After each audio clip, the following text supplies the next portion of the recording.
გამარჯობა ძვირფასო ტელემაყურებლებო და რადიო მსმენელებო.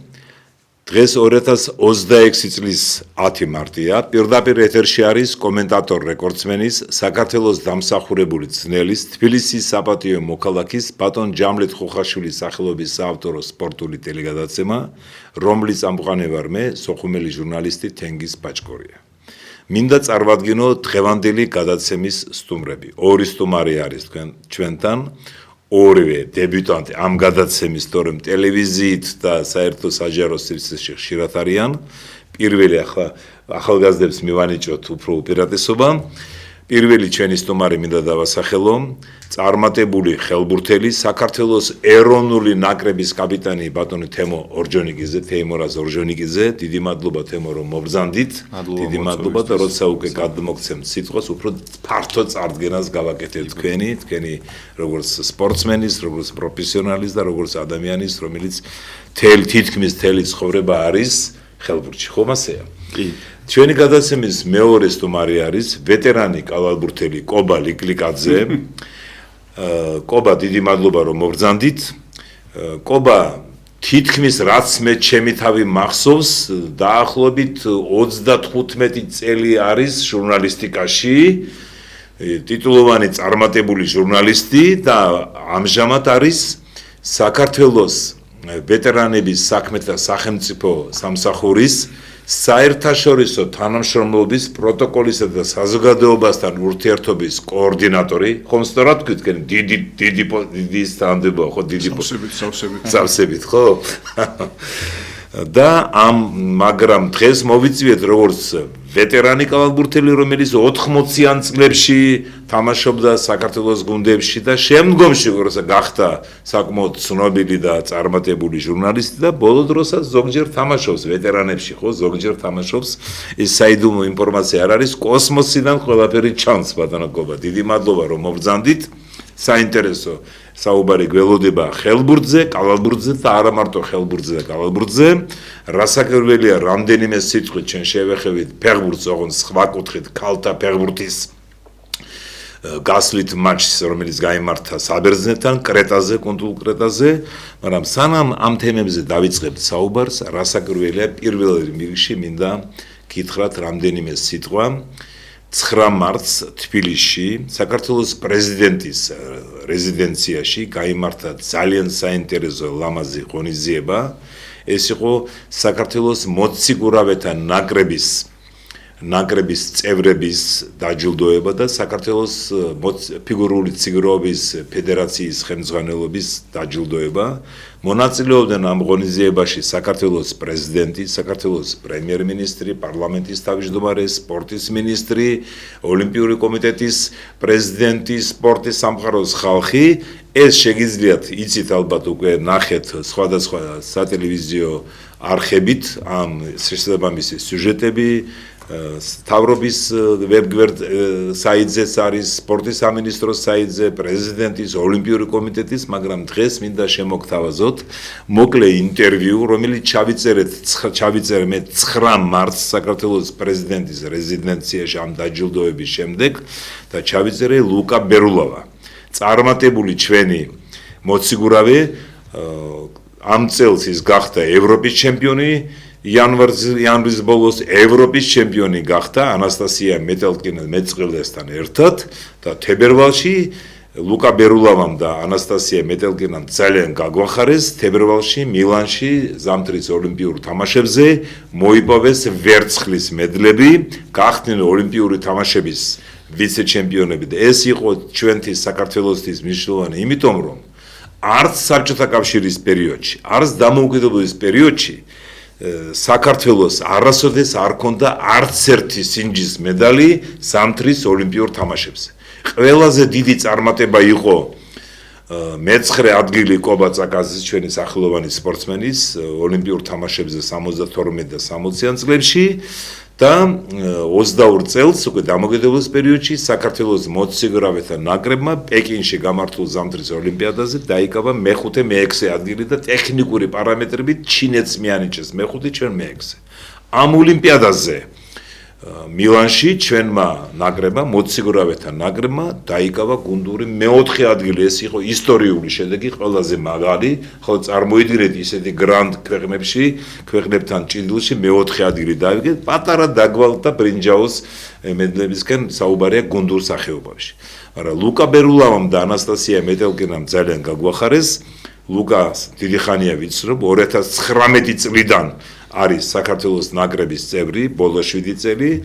ანასტასია მეტელკინა 2020 წლიდან გამოდის საქართველოს სახელით, საქართველოს ნაკრების.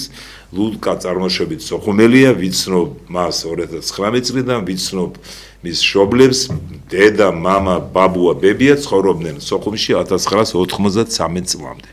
ახლა ვთხოვ გადაცემის რეჟისორს ჩართოთ ეს მოკლე ვიდეო, მგონი 3 წუთიანია და მოусმინოთ.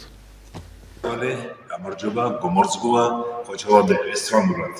ლუკა ბერულავა, იცანით ალბათ, ჩვენი სახელოვანი წარმატებული მოციგურავე, წარმოშობით სოხუმელი, ევროპის ჩემპიონი 26 წლის და რაც თავარია, ზამთრის ოლიმპიურ თამაშებზე თებერვალში მილანში, მან და ანასტასია მეტელკინამ მოუტანეს საქართველოს პირველი მედლები ზამთრის ოლიმპიურ თამაშებზე.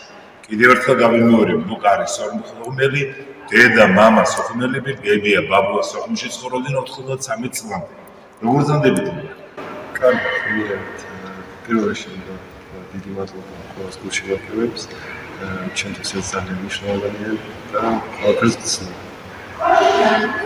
ახლა ეს მაინც და მაინც ბევრი სიტყვით გამოსვლა არ უყვარს, მაგრამ საქმით ამტკიცებს სვატაშორის მეგრული ციცი და აი სვანური ჯერჯერობით არის ჯერ არის ხო, მაგრამ აუცილებლად მომავალში ცოტას შეისწავლის. ახლა მაინტერესებს თქვენ 3 წლიდან ხართ ფიგურულ ციგრობაში 24 წლის ხდებით, ფაქტობრივად 21 წელია ხო ფიგურაში. არ გაგიჭირდათ ეს რეჟიმი? 21. არ გაგიჭირდათ ამდენი პერიოდი ეს რეჟიმის დაცვა სპორტული რეჟიმი? ეს ჩემთვის უკვე სამშობლო პროფესიონალური ის. ვიცი რომ გიყვართ ფეხბურთი, ფეხბურთსაც თამაშობთ. არა, მე არ თამაშობ ფეხბურთს, მაგრამ ნიკას უბრალოდ უბრალოდ ნიკა ეგაძეს, რომელიც ახლა იღებს ამ კადრებს. ერთად თამაშობთ. ხო, მაგრამ ფეხბურთს პარსონალს ვარ და საქართველოს ნაკრებს. გამაინტერესებს ახლა სოფლიო ჩემპიონატისთვის ემზადებათ. პრაღაში ახლა ალბათ პროგნოზები არ გიყვართ, მაგრამ სამი ფავორიტი მე ვიცი მოვიდე მედალს აიღებთ, მედლისთვის იბრძვით. რა თქმა უნდა, მაგრამ მე ძალიან ოქროს მედალზე პრეტენზია გაქვთ? ნასტია მიცის ამის შესახებ? მიცის. ასე პირველი მიცის. თვითონ გითხრათ, ხო, ესე იგი თქვენ ახლა იბრძვით სოფლიო ჩემპიონატზე, რომ აიღოთ ოქროს მედალი. ძალიან სერიოზული განაცხადია. მე რამდენიმე კვირის წინ ვესაუბრე ლუკას დედას, დიანა ძაზამიას, ნიულოცე, მამასაც.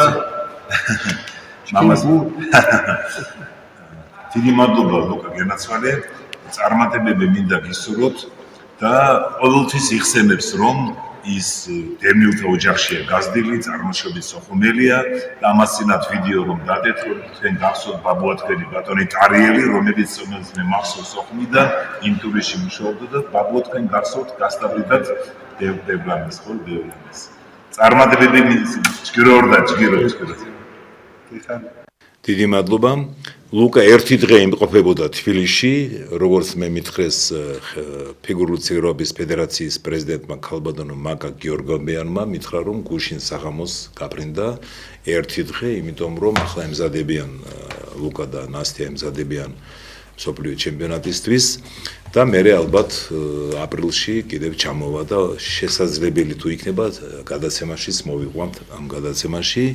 კიდევ ერთხელ გავიმეორებ, ის დაიბადა გაიზარდა რუსეთში, სადაც 93 წლის შემდეგ ცხოვრობდნენ მისი მშობლები, მერე ვარჯიშობდა მოსკოვში, პეტერბურგში და ბოლო წლებში პერმში და ახლა სერიოზული ინფორმაცია მოგვაწოდა, უსმენთ, ოქროს მედლისთვის, ახლა ძალიან რთულია, მაქსიმალისტია, კობა, ხომ იცით, მაქსიმალისტია 23 წლისაა ლუკა, ნასტია 21 წლის გახდა დღეს 10 მარტია და მინდა გითხრათ, რომ ეს სერიოზული განცხადება ახლა მე პირადად მაყოფილი ვიქნები თუ ბრინჯაოს მედალსაც აიღებენ მსოფლიო ჩემპიონატზე ამას დიდი შედეგი მაგრამ თუ ოქროს მოკიდებენ ხელს და წამოიღებენ საქართველოში ეს ძალიან დიდი სიხარული იქნება ევროპაზე გაინახდნენ და ევროპის ჩემპიონები გახდნენ მაგრამ მსოფლიო მაინც მსოფლიო იქ უფრო მეტი კონკურენცია არის და სანამ გადავცემდი სიტყვას ახლა თეიმურაზ ორჯონიძეს საქართველოს ხელბურთთა ეროვნული ნაკრების კაპიტანს მინდა 1-2 სიტყვით თქვა საქართველოს ქალთა საფეხბურთო ეროვნული ნაკრების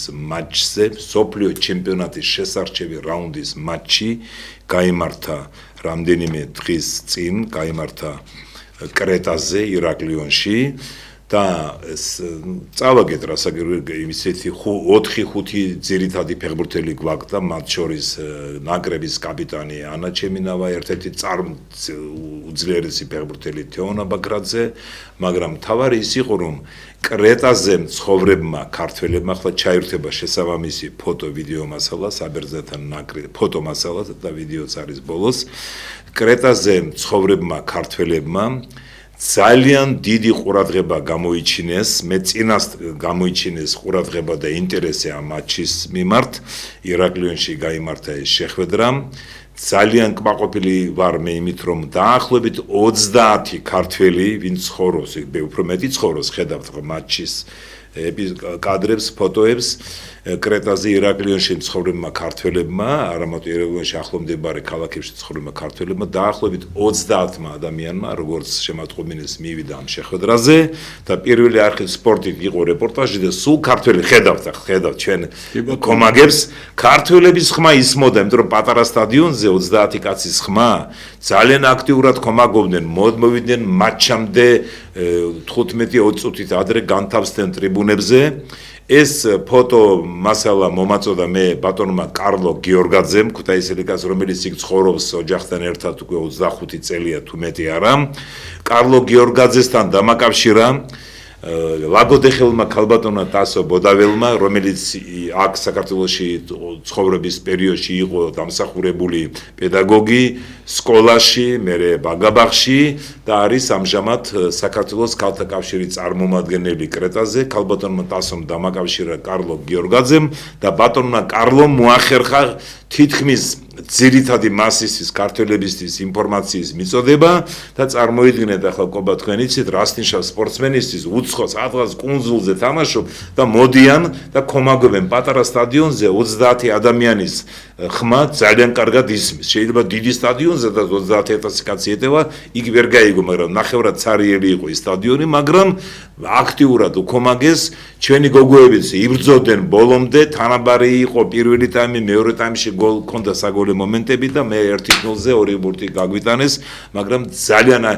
ხუთი ფეხბურთელი ძირითადად შემადგენლობის არ თამაშობდა ტრავმების გამო ერთი არ თამაშობდა რაღაც სხვა მიზეზი იყო მაგრამ ამას დეტალებს მე მოგიყვებით მოგვიანებით მაგრამ თავარია რომ ამ ქართველებმა გაახარეს თავის ოჯახის წევრების ბავშვებიც იყვნენ და რას თავარია სტიმული მისცეს იბრძოლეს აი ბოლომდე იბრძოლეს ჩვენმა ფეხბურთელებმა მე როგორც მე შემატყობინა ბატონმა კარლო გიორგაძემ მატჩის შემდეგ მივიდნენ მოეფერნენ ახლა წაგების მიუხედავად ძალიან დიდი საღამო გამოვიდა ეს და მინდა მადლობა უთხრა ეს ფოტო ვიდეო მასალა პატარა ვიდეო მასალა მადლობა უთხრა ქალბატონ ტასო ბოდაველს, კარლო გიორგაძეს, ყველა იმ ქართველს, ვინც კრეტაზე ამ მატჩზე მივიდა საქართველოს საქემაგოთ და გაძლევს სიტყვას, რომ მომავალში სხვა გუნდები, სხვა კლუბები რომ ჩამოვლენ, წინასწარ შეგატყობინეთ იმისათვის, რომ ორგანიზებულად მიხვიდეთ მატჩზე დასწრება თავისუფალი იყო. თუმცა ქონდა ქალბატონ ნინო სორდიას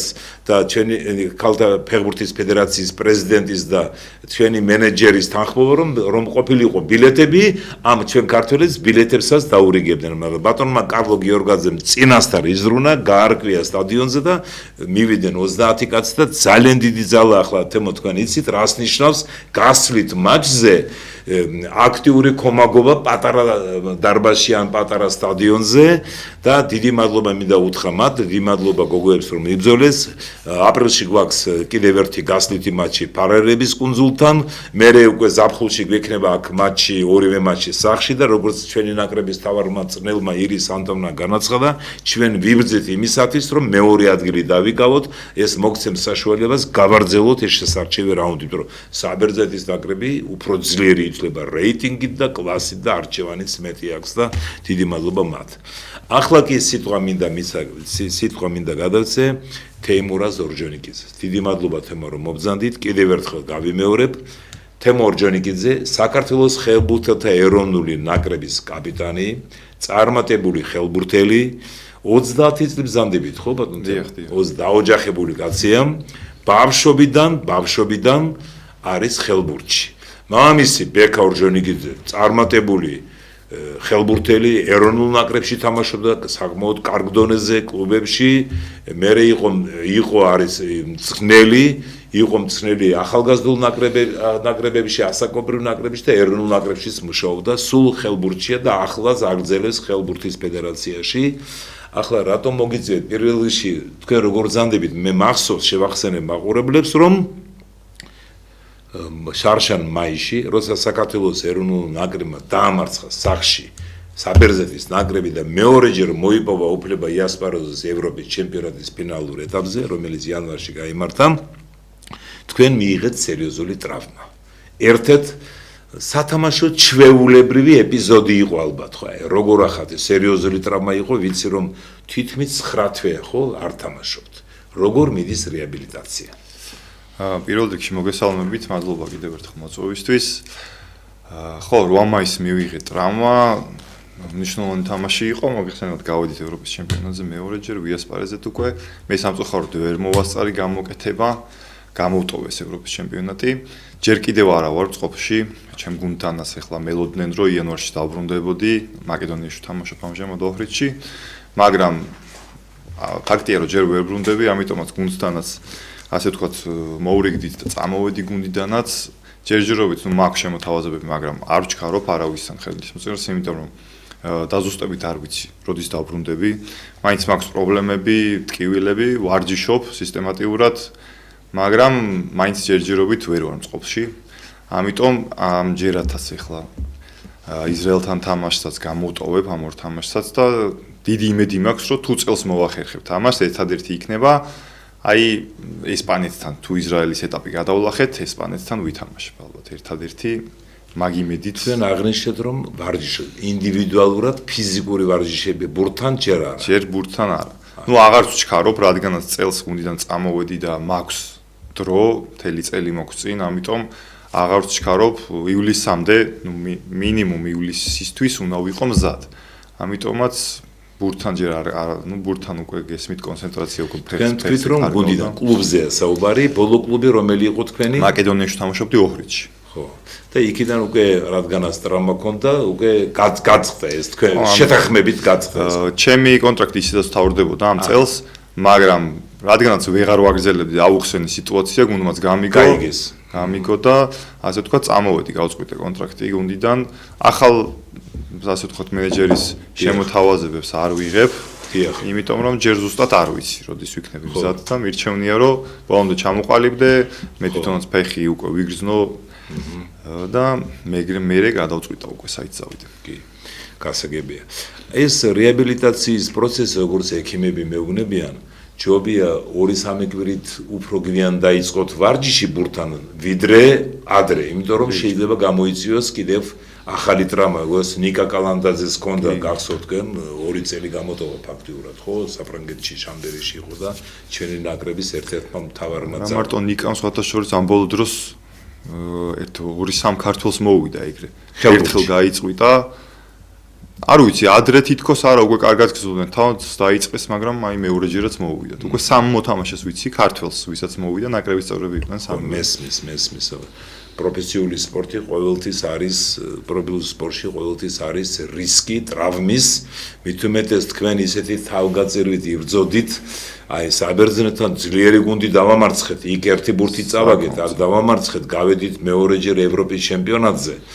ეს დიდი წარმატებაა საერთოდ საქართველოს ქართულ ხელბურთს ძალიან დიდი ისტორია აქვს, წელს აღინიშნება 70 წლისთავი და ბოლო წლებში მიდის აღორძინება, არაფერს არ მოუვლის 60-იან, 70-იან, 80-იან წლებში სერიოზული წარმატება ჰქონდა ქართულ ხელბურთს, იქ ქარიშხალა ბურევესტიკის გუნდი საკავშირო ჩემპიონატში, ევროპის საკლუბო ტურნირებში გამოდიოდა, მერე სხვადასხვა საერთაშორისო ტურნირებში 90-იან წლებში, მაგრამ აი ბოლო წლებში მიდის აღორძინება 90-იან 2000-იანებში კარგი ნაკრები იყო და კაი თაობა იყო, მერე პატარა ჩავარდნაც იყო, ახალი თაობა წამოვიდა და ბოლო წლებში ორჯერ გავედით ევროპის ჩემპიონატზე, დიდი წარმატება და ახლა თქვენ ახსენეთ მატჩი ისრაელთან. საუბარია მსოფლიო ჩემპიონატის შესარჩევი რაუნდის მატჩებზე ისრაელის ნაკრებთან, რომელიც დიდი ხანია დაგეგმილია, კენჭისყრით ჩვენ მოხდით ისრაელთან 19 მარტს გაიმართება შეხვედრა თელ-ავივში,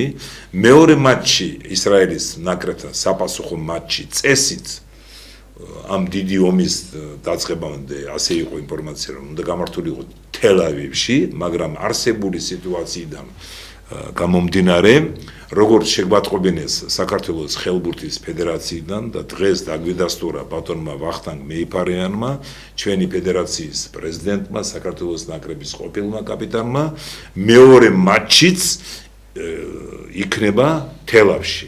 19 და 21 მარტს თელ-ავის სპორტის სახლში 6 საათზე საღამოს დაიწყება პირველი მატჩი 19 მარტს, 21 მარტშიც 6 საათზე იქნება შეხვედრა.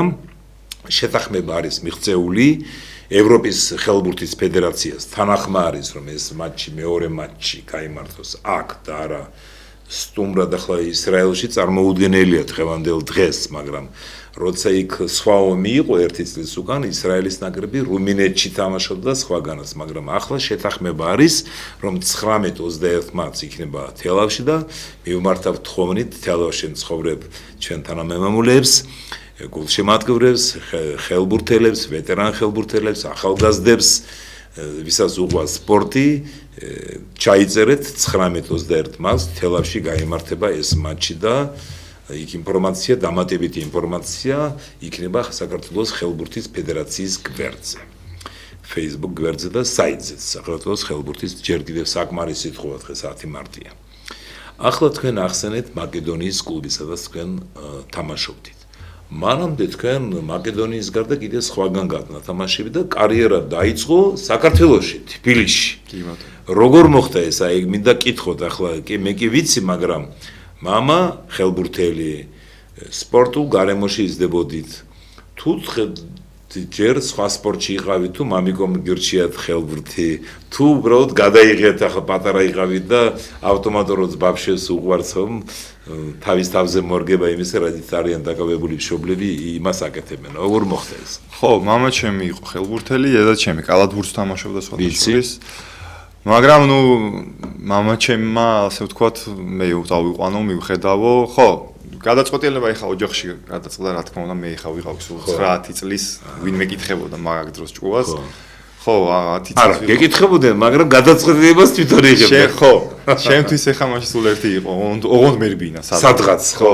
მით უმეტეს, როგორც მე შემატყობინეს, დაზე რომ შემატყობინა, ძლიერი ბავშვი ვიყავით და სულ მოზრაობაში იყავით, ვერ გაჩერებდნენ ბავშვობაში. ცელკი, ხო. ხო და 10 წლის ვიყავი, პირველად დავიწყე ხელბურთის თამაში. მამა ჩემის გუნდი იყო, ირაკლი კეკელიძეც იყო მაშინ წვრთნელი, გიორგი გოცირიძეც იყო. თავიდან დავიწყე გპ-ის გუნდში, შემდეგ ქარიშხალში ვთამაშობდი, სადაც უკვე ბექა და გია ქობელაშვილი იყვნენ მწვრთნელები. რავი, ახალგაზრდულ ნაკრებში, ახალგაზრდულ გუნდში სულ ვიგებდით ხოლმე საქართველოს ჩემპიონატს. მერე მოვასწარი გპ-ისთან ერთად ერთი-ორჯერ საქართველოს ჩემპიონატი. პოლიტექნიკური ინსტიტუტი, ხო. კი ბატონო. ტექნიკური უნივერსიტეტი, ხო. აი გამოჩნდა ფოტოები თქვენი კარიერის სხვადასხვა ეპიზოდები არის აქ. მაგრამ ცურვაზე დადიოდით, ხო, ცურვაზე დავდიოდი. ასე ვთქვათ, ჯანს, ცხოვრებას ვეწეოდი, თორე ისე ყოველთვის ვიცოდი, რომ ხელბურთელობა მინდა. რამდენი ხანი დადიოდით ცურვაზე? მაგრამ ვიცი, 1 წელი. ესე იგი წყალბურთის ძნელება ვერ დაინახეს, თორემ დიდი სიამოვნებით წაიყვანდნენ, მაღალ ძლიერ ფიზიკურად ძლიერ ბიჭს წყალბურთში წაიყვანდნენ, აუცილებლად. ეთქობა გამორჩათ ესე მომენტი, ხო? ძალიან კარგი. შემდეგ წავედი პირველი ჩემი ასე ვთქვათ ევროპული კლუბი იყო პრილეპი, სადაც მაკედონიაში, სადაც ბევრი ქართველი იყო მე ჩემს მერე. ხაზენ რუსტამოვის ზურაბცინცაძე დარსანია, ბევრნი იყვნენ კიდე. იქ ბოდიში ერთი ჩვენი ვეტერანი იქ ახლაც იქ არის რევაზ ჭანტურია, ხო? მახსოვს მაკედონიაში ხომ იყო ის. რევაზი არა, პრილებში აღარ თამაშობს. არა, მაგრამ მაკედონიაში ხომ მაკედონიაში არის. ამჟამად არის, მწვრთნელი არის კოსოვოს გუნდში. არის 23 თუ 22 წელი თუ მეტი არა იქ ცხოვრობს და იქ თამაშობს ხო? იქ დაოჯახდა და კი, ვიცი. შემდეგ თამაშობდი პელისტერში, ასევე მაკედონიური კლუბია. შემდეგ 2 წელი უნგრეთში ვიყავი, ფერენცვაროში და ოროშაზა, მერე რუმინეთში ვიყავი 1 წელი, სადაც ირაკლი გვილაშვილიც იყო ჩემი გუნდელი მანდ და შემდეგ წავედი ფინეთში ვიყავი 3 წელი. არა, 2 წელი გათხოვდი. ესე იგი ოჯახთან ერთად მოძრაობთ, ოჯახთან ერთად. და შემდეგ ისევ დავბრუნდი მაკედონიაში და ვიყავი 2 წელი ისევ მაკედონიაში და მერე წელსაც მაკედონიაში ყოფილიყავი მე-3 წელი, მაგრამ ტრამვის გამო უკვე მაკედონიაში შევწყვიტე. რამდენიმე წინა გადაცემაში მე აღნიშნე, რომ საქართველოს ხელბურთის ფედერაციამ სპეციალური პროგრამით ბარსელონას კლუბთან ერთად სპეციალური პროგრამა არის სასკოლო ხელბურთის განვითარების. და გაიხსნა, კადრები გაჩვენეთ, გაიხსნა ხელბურთის ფედერაციის საბავშვო აკადემია ვაკეში, თქვენ ესწრებოდით და თქვენ როგორ შეაფასებთ ამას ეს აი ხა გეტყვით პირდაპირ რა. აი მე როცა ხელბურთი დავიწყე, აი უფრო ძველ თაობასაც რა. მაგხელა პერსპექტივა არ ქონდა ხელბურთში. მაინც ხა საქართველოს ასე ვთქვათ, ცოტა ირიბად უყურებდნენ, ქართველისთვის თული იყო ევროპაში წასვლა და იქ თამაში. დღეს ხა საქართველოს უკვე არის ევროპულ რუკაზე, ევროპაში თამაში. ევროპაზე ორჯერ გამოვიდით. კი ბატონო, უკვე აკვირდებიან ბავშვებსაც. ეხა აი ეს რაც მოხდა ბარსელონასთან, ესპანელი მცველები ჩამოდიან, კემპებს ატარებენ აქ და ბავშვებს არჩევენ და მიყავთ ბარსელონას აკადემიაში. ეს ეხლა ჩემს ბავშვობაში რომ მომხდარიყო, იყო რაღაც სასწაული რა და ამხელა პერსპექტივა უკვე სპორტში რო გაქვს, რომ შეიძლება ბარსელონას აკადემიაში მოხვდე პირდაპირ, სასწაულია რა თქმა უნდა და მე როგორც ვიცი, კიდევ სხვა ერთი სკოლა ხომ გაიხსნა აკადემია, საბავშვო აკადემია ვაკეში 165 სკოლის სპორტ დარბაზში მეცადინო მე ვარჯიშობენ ისინი ფალიაშვილზე. ახლა მეორე გაიხსნა კიდევ სხვა სკოლაში, კიდევ რამდენიმე ეტაპობრივად გაიხსნება თბილისში, სხვა ქალაქებში და ეს ხელშეუწყობს და წამოვა უფრო დიდი არჩევანი იქნება, ხო, დიდი არჩევანიც იქნება ნაკრებისთვის. ჩვენ ნაკრებიდან რო გვარჩევდნენ, ეხა 20 ადამიანიდან რო 15-ს აარჩევ, რა თქმა უნდა, ხედავთ კიდეც რომ მაინც დიდი ძალაა, მაგრამ სადრო სიტყვაზე 100 და 50 ადამიანიდან ირჩევდა, სადა 20 ადამიანიდან რა. ამიტომ იმედი მაქვს რომ პირიქით წინ და წინ წავალთ და ეს არ იქნება ეს ორჯერ ევროპაზე გავედით და დასრულდა არ იქნება დიდი იმედი. ახლა იბრძით იმისათვის რომ მსოფლიო ჩემპიონატზე გახვიდეთ, რომ ისრაელისთან გამარჯვების შემთხვევაში ხდებით ესპანეთის უძლიერეს გუნდს, ნაკრებს. ძალიან ძლიერია ხო ესპანეთი? ესპანეთი რა თქმა უნდა, იქ შანსი არის ძალიან პატარა ხო? დაუშვათ თუ არა, ეგრე ვერ ვიტყვი. ნახეთ, ჯერ არ მინდა ისპანეთზე ლაპარაკი, იმიტომ რომ ჯერ ისრაელს უნდა გავწდეთ, სადაც არც მე ვიქნები დიდი ალბათობით, სადაც ერეკლი არსენაშვილი არ იქნება და ეხლა მოდი პირდაპირ ესპანეთზე ვისაუბროთ, არ გამვა. მაგრამ ესპანეთ თუ გავწდით ისრაელს და იმედი მაქვს რომ გავწდებით, ესპანეთი რა თქმა უნდა ბევრად მაღალი დონეა, მაგრამ ნახეთ ჩვენ ამ ევროპის ჩემპიონატზე, რომ ჩემს გარეშეც ასე ვთქვათ და ერეკლეც დააკლათ ბოლო თამაშზე, მაგრამ ვითამაშეთ, საკმაოდ კარგი თამაში ვითამაშეთ. ხორვატიას კინაღა მოუგეთ. თითქმის ახლოს ვიყავით მოგებასთან. მთელი მატჩი მიყავდა ხორვატიასთან და უძლიერეს ნაკრებს. გამოცდილება მაინც თავისი იქნა. შვედეთთანაც მაგრად ვითამაშეთ, ჰოლანდიასთანაც შეგვეძლო მოგება, მაგრამ უკვე გადაღლილობა და მაინც სკამი გვაკლია. ახალგაზრდები ყავდა ბევრი. ამიტომ ყველაფერი ხდება რა, ასე ვიტყოდ. გასაგები იბრძოლის ნაკრები ბიჭები ბოლომდე დაიხარჯებიან რომ თუ ისრაელს გავცდით ამ ორ რაუნდიან ბრძოლაში მერე უკვე ესპანეთის ნაკრებთან. დიდი მადლობა თემო გენაცვალე. მოვიკითხავ ხელბურთის ფედერაციის ხელმძღვანელობას, ნაკრებს ეროვნული ნაკრების მწვრთნელებს ბოდიში, წევრებს, ხელბურთელებს, ახლა გვარების დასახელებას არ დავიწყებ, 1-2 კაცი შეიძლება და გამომჩეს და მე ეწყინება და რატომ დარეკავენ, ხო. დიდი მადლობა და წარმატებებს გისურვებთ უფრო სწრაფ ტემპებში შედარებით რეაბილიტაციას და წლის ბოლომდე ალბათ უკვე გამოჩნდებით უკვე კვლავ არენაზე და 1-3-4 წელი ითამაშეთ ხო ალბათ? იმედი მაქვს, ნახოთ აი ეს. 30 წლისა და 3-4 წელი კარგია. დიდი მადლობა თემო გენაცვალე. მადლობა თქვენ. შემდეგი თემა არის კალათბურთი.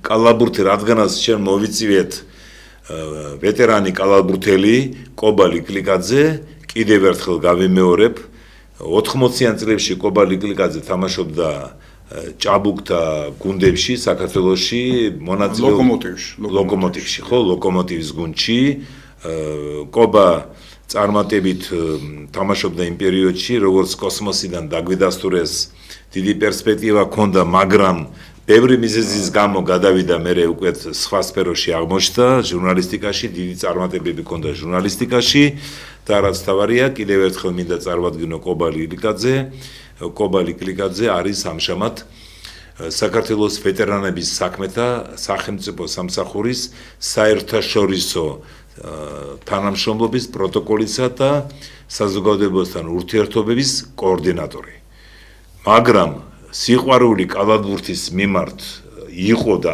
არის ზოგჯერ ახლაც ვარჯიშობს და თამაშობს ვეტერანებთან დავიწყოთ კობა კალათბურთით ეს იყო 70-იანი წლების ბოლოს 80-იან წლებში თქვენ თამაშობდით თბილისის ლოკომოტივის ჭაბუკთა გუნდში კი ბატონო მოგესალმებით მივესალმებით ჩვენ სახელმწიფო სპორტსმენს მართლა ჩემთვის ძალიან დიდი პატივია რომ თემასთან ერთად ვიმყოფები სტუდიაში და საერთოდ მინდა ვთქვა რომ ძალიან გულშემატკივრობ ხელბურთელთა ნაკრებს, სადგან მათი მთავარი მსმენელი არის ასე ვთქვი, ჩემი ოჯახის წევრი. დიახ. ჩემი მეუღლის დეიდაშვილის ქმარია ბატონი ტიტი. ახლა რაც შეეხებათ თენგო ცოტა უხერხულ მდგომარეობაში ვარ, ჩემი როგორც კალათბურთელის ვეტერანი კალათბურთელობა შეიძლება ახსოვდეს მხოლოდ აი ამ თაობის ლოკომოტივის გუნდს, ლოკომოტივი მე მგონი მაშინ ერთ დროს უძლიერესი სპორტული კლუბი დღეს არასებობს და მოვიკითხავ ჩვენ ხუთეულს ეს იყო პატა ვარდოსანიძე, იაშკა მანჯგალაძე, სოსო გულიაშვილი, ლერი მარგიევი, რა ვიცი არ მინდა ვინმე გამოჩეს და ნუ რა თქმა უნდა ჩვენი მსნელი ბატონი რომან ჩალაბოვი თბილისელი კაცი არისტოკრატი, განათლებული კაცი ეს ადამიანები მე დიდი ხანი არ მინახავს და თუ ეხლა ისინი უყურებენ ამ გადაცემას მათ მოვიკითხავ დიდი სიყვარულით და პატივისცემით. რა თქმა უნდა, ლოკომოტივში გასახსენებელი ბევრი არ არის, იმიტომ რომ მე კი დამახასიათებ თენგის როგორც პერსპექტიულ ასე მითხრეს დაზე რომ ასე მითხრეს. წარსულში, მაგრამ საშუალო დონის კალათბურთელი ვიყავ იმ თაობაში ყოველ შემთხვევაში ახლა ვინც თამაშობდა მაშინ ლაშა ძიძავა, თქვათ გიორგობიანი და სხვები ესენი კაშკაშა ვასწრებდნენ. მე მახსოვს მე ვიცი რომ თქვენი გუნდი ეშერაში სოხუმის რაიონში დადიოდა შეკრებებს. მაგრამ თავი რა იყო, იცით, ჩვენ გვაერთიანებდა და დღესაც გვაერთიანებს კალათბურთისადმი სიყვარული. ეს სპორტი არანაკლებ პოპულარული იყო თბილისში, თბილისელ ბიჭებს შორის. ვინმე ფეხბურთი, რა თქმა უნდა, ახლა ფეხბურთის პოპულარობას არ შეედრებოდა, მაგრამ კალათბურთში ჩვენ დიდი ვარსკვლავები ყავდა მაშინ. ჩვენ ვეთაყვანებოდით ნიკოლოზ ცელიუგინს. გელა დარსაძეს იმ პერიოდში ძალიან კარგი შაკორქია ზურაბსაკადემიის. დიახ. და რა თქმა უნდა, აი სოხუმში ჩვენ შეკრება ჩვენი გუნდისთვის. საერთოდ შეკრება არ არის. აგერ ბატონი თეიმურაზი დამეთანხმება ეს კრავს გუნდს. საბრძოლო სულის. ეს არის როგორც სამხედროებისთვის საველე სწავლება დიდი ბრძოლის წინ.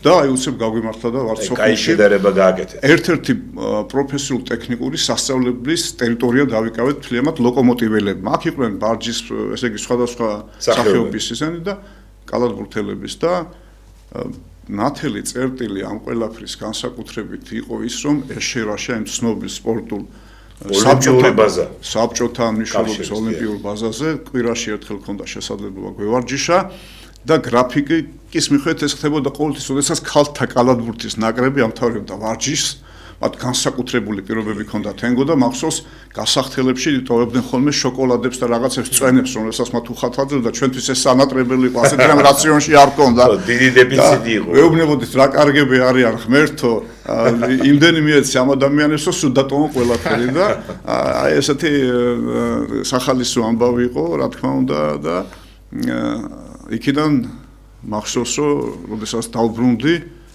უკვე დავბრუნდი ესე დავაშკაცებულიც გავაზრდა 7 სანტიმეტრი მოვიმატე უცემიტო ვარჯიში თამაში ყოველდღე ასეთი რეჟიმი იყო და რა თქმა უნდა კარგად მახსენდება. მინდა გითხრათ ძირფასო მეგობრებო, ყობა ახლაც აქტიურად კომაგობს კალათბურთს საქართველოს ნაკრებს ბოლო მატჩი ჩვენ რომ დავამარცხეთ დანია იმყოფებოდა ვეტერანის სავეტერანების საქმეთა სახელმწიფო სამსახურის თანამშრომლებთან ჯგუფთან ერთად და კომაგობდა და პროფესიული თვალით უყურებდა მაინც ახლა თქვენ პროფესიონალი კალათბურთელი ვერ გახდით, მაგრამ ბევრი ზის გამო, მაგრამ გითამაშიათ ჭაბუკობაში და გესმით ის ნიუანსები, რომელიც შეიძლება ჩვეულებრივ მაყურებელს ცოტა გამოიპაროს, ხო? უკვე პროფესიულად უყურებთ ამას.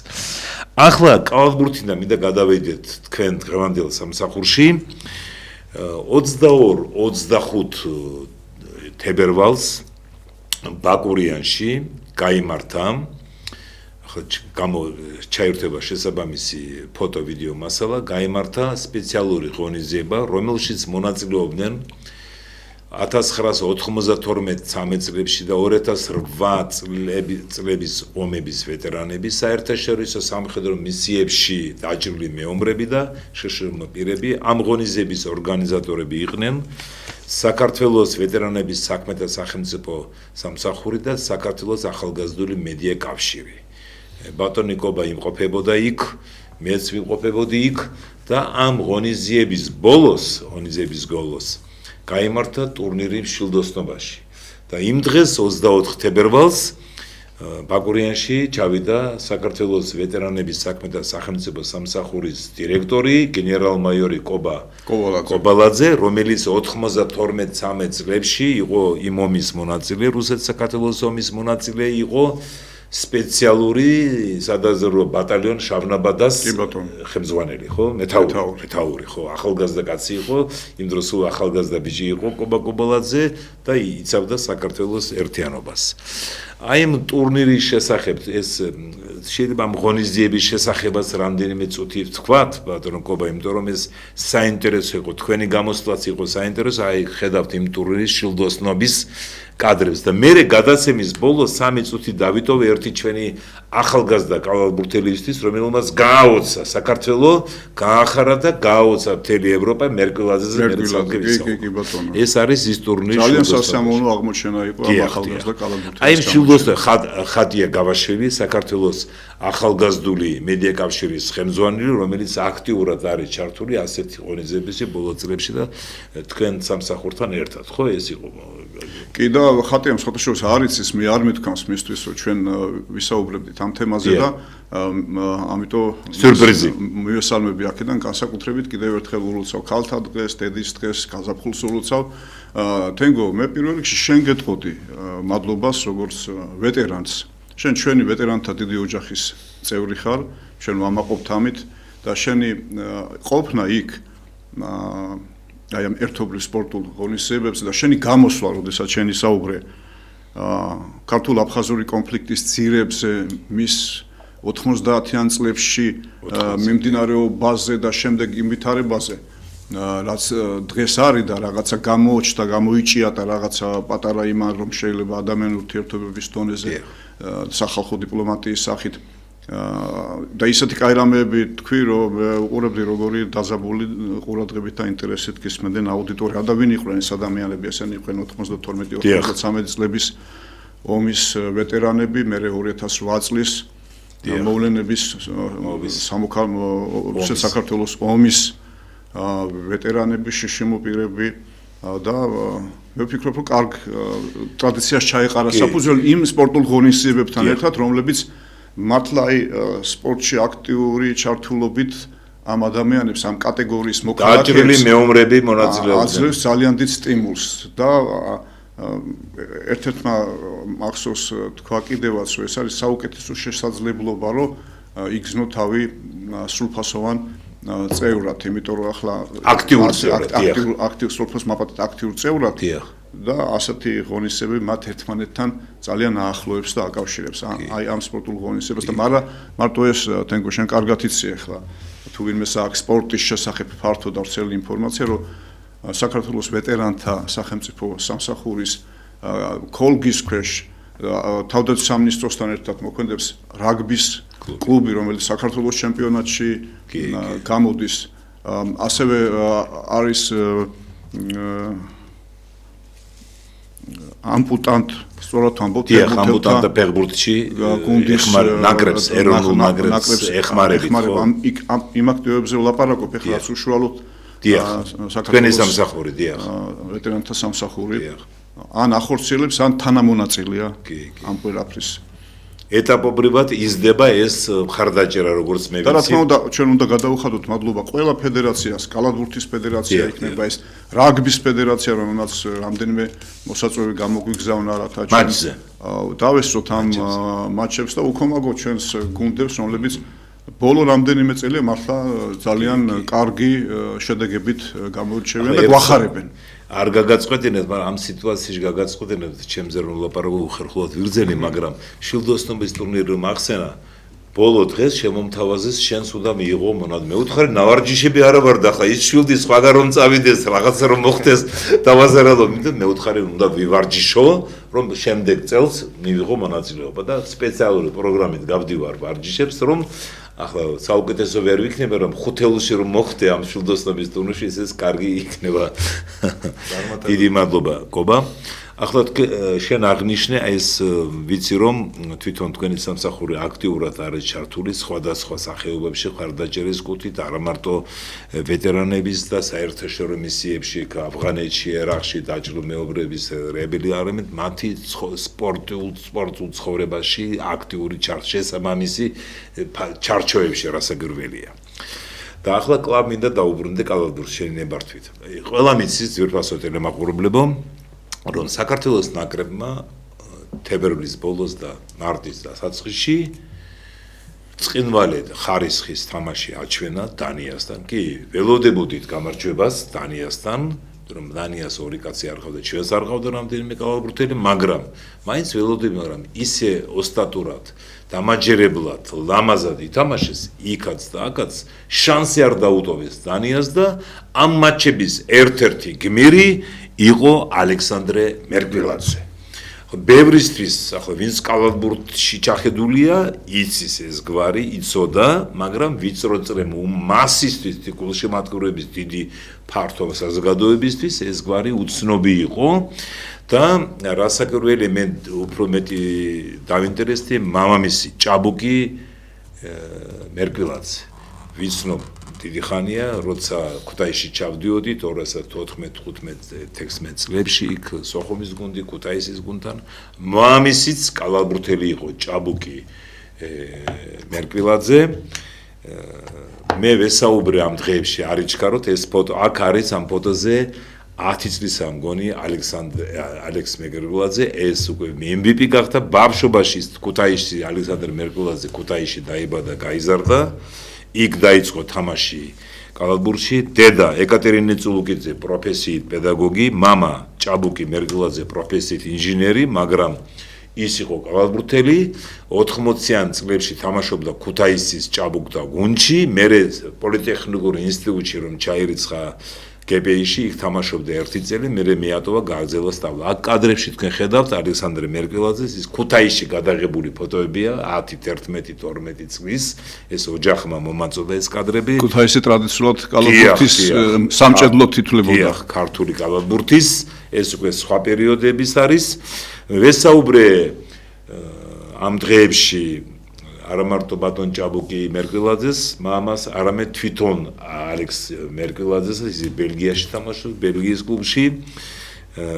2 დღის წინ ვესაუბრე ალექსის და მან აღნიშნა საუბარშიც და მამამისმა მითხრა რომ ზუსტად მამამ ალექსმა აღნიშნა რომ მამამ ითამაშა დიდი როლი იმაში რომ ის გახდა კალათბურთელი ბავშვობიდან რასაკვირველია კალათბურთით იყო გატაცებული ალექსი თამაშობდა ქუთაისის გუნდში როგორც თვითონ მითხრა პირველი პედაგოგი მასწავლებელი მერაბ ნაცრიშვილი იყო რომელთანაც მშობლებმა 10 წლის ასაკში მიიყვანეს შემდეგ როგორც აღნიშნა ალექსმა და მამამისმა მერაბმა სწორზაზე დააყენა ალექსი პატარა იყო ჩაერთო საქართველოს კალათბურთის ბავშვთა კალათბურთის ჩემპიონატში და 11 წლის ასაკში გახდა საქართველოს ჩემპიონი ქუთაისის გუნდის შემადგენლობაში უკვე მწვრთნელი იყო გიორგი პირტახია ეს ალექსი მერკვილაძის მეორე მწვრთნელი მოგვიანებით ალექსის მწვრთნელი ქუთაისში ყოფილა ირინა მელკაძე ცნობილი პიროვნება ცნობილი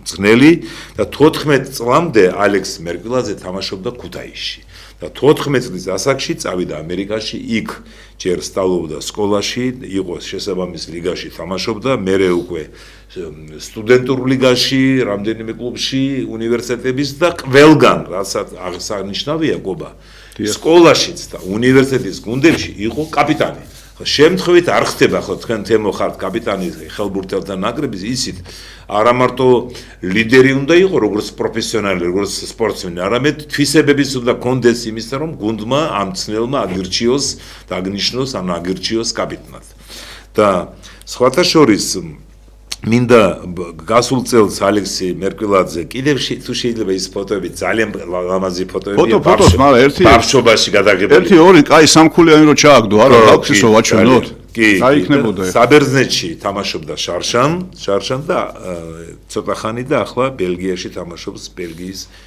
ჩემპიონატში და ბევრი კითხულობს მათ შორის მეც შემეკითხენ სოციალურ ქსელებში მანამდე რატომ არ იყო საქართველოს ნაკრებში ალექსი მერკვილაძე 23 წლისა. მე შევეკითხე რასაკვირველია მამამისაც და თვითონაც და მომაწოდეს ძალიან საინტერესო ინფორმაცია. შარშანაც იყო გამოძახებული ფანჯარა რომ იყო ნოემბერში ალექსი, შარშანწინაც გამოიძახეს, მაგრამ ტრავმის გამო ან ვერ ჩამოვიდა, ან ვერ ითამაშებდა რომ ტრავმა ჰქონდა, ისე დაემთხვა ხო კალათბურთში ხშირად არის ტრავმები. მანამდე როცა ამერიკაში თამაშობდა კობა იყო გამოძახებული იმ სტუდენტურ ლიგაში რომ თამაშობდა იყო გამოძახებული მაგრამ იმ კლუბმა არ გამოუშვა იმიტომ რომ ახლა არ არის ვალდებულება არ აქვს რომ გამოუშვა იმიტომ რომ ის კლუბი იყო დაინტერესებული ასეთი ნიჭიერი და ძლიერი კალათბურთელი კლუბთან ერთად გაერძელებინა იქ თამაშები შეკრებები და ასე შემდეგ და ვერ მოხერხდა ეს 21-ში 22-ში 23 ბოდიში 23-ში 24-ში 25-ში განსაკუთრებით შარშან 25 წელს იყო გამოძახებული 20 წელს იყო გამოძახებული მაგრამ ტრამვების გამო ერთხელ კლუბმა არ გამოუშვა ეს ხშირად ხდება არა მარტო NBA-ს კლუბები არ უშვებენ არამედ ის სტუდენტური ლიგის დრო ეს როცა ფანჯარა არ არის და არ არის ვალდებული სხვა სახეობებში ფეხბურთში და თენგო შეგაწყვეტნებ მონოლოგს ერთი ქართული გამოთქმა ჯობს გვიან ვიდრე არასდროს მას როგორც სპორტსმენს აგერ თეიმურაზე და მე თანხმება რომ მას თავისი ვარსკვლავური საათი აქვს გამოჩნდა მაშინ როცა უნდა გამოჩენილიყო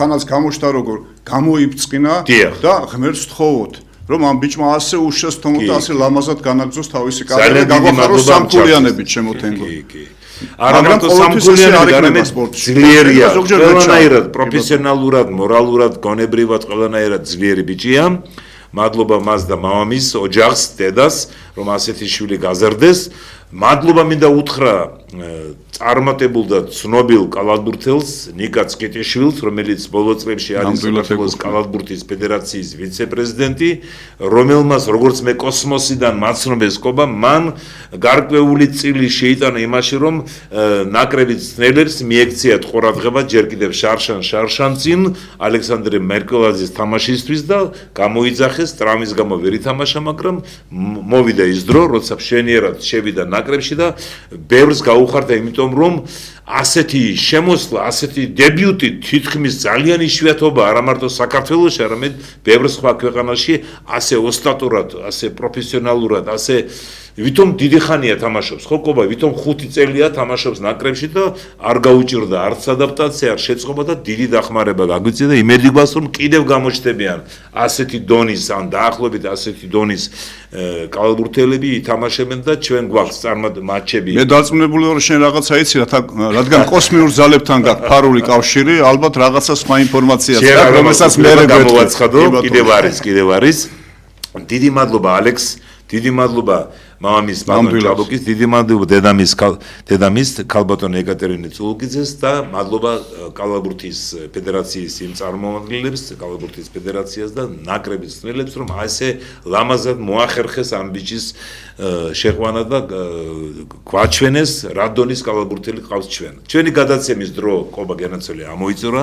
კიდევ ერთხელ შეგახსენეთ ძვირფასო ტელემაყურებელ რადიოსმენელებო, პირდაპირ ეთერში იყო კომენტატორ რეკორდსმენი საქართველოს დამსახურებული ცნელის ბატონ ჯამლეთ ხუხაშვილის სახელობის საავტორო სპორტული ტელეგადაცემა, რომლის წამყვანი ვარ მე სოხუმელი ჟურნალისტი თენგიზ პაჭკორია. დღევანდელი გადაცემის სტუმრები იყვნენ საქართველოს ხელბურთელთა ეროვნული ნაკრების კაპიტანი თემურაზ ორჯონიგიძე, დიდი მადლობა თემო გენაცვალე რომ მობრძანდით და ვეტერანი კალათბურთელი საქართველოს ტიტულოვანი ჟურნალისტი და საქართველოს ვეტერანების საქმეთა სახელმწიფო სამსახურის საერთაშორისო თანამშრომლობის პროტოკოლისა და საზოგადოებასთან ურთიერთობის სამმართველოს კოორდინატორი კობა ლიკლიკაძე. დიდი შემოსთავაზ წარმოთქვა მე მეშლება, ამას არ ეშლება. დიდი მადლობა. დიდი მადლობა თენგო შენ და ხსოვნა, მარადიული ხსოვნა ჩვენი სახელოვანი კომენტატორის კალათბურთის ცნელის დამსახურებული ადამიანის და პატრონსაცემი ჩვენი კოლეგის ჯამდელ ხუხაშვილის. დიდი მადლობა, ძვირფასო ტელემაყურებელო, გისურვებთ ჯანმრთელობას, წარმატებებს, კარგად ზანდებოდეთ. აბაულა.